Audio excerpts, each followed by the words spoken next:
Right now, there's a song called Even If, which we just released to radio.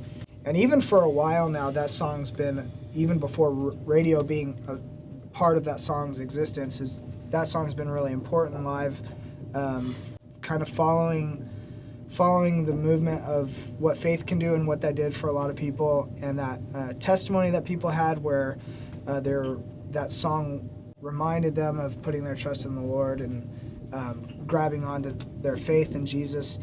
We also saw the backside of that, which was people not seeing their prayers answered the way they thought, and hearing no and hearing nothing.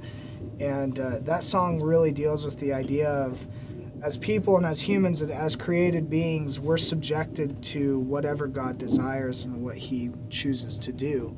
And the benefit of that is that God is good and that he's love. So that means everything we're subjected to ultimately is for a purpose of love and success, and ultimately is spiritual growth and the lifetime of the soul, not necessarily the lifetime of our body.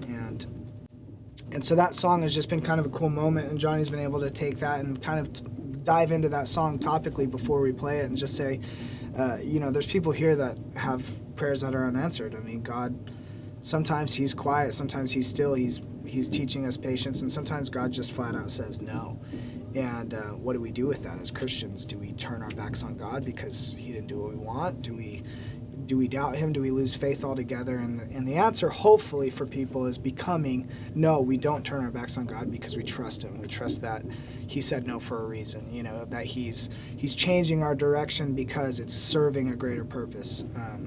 And oftentimes that we don't see immediately, and sometimes we don't get to see it all until maybe this side of heaven. But it's been a really cool moment. I think if we could play one song, if we had time for one song, that would probably be an important one to keep.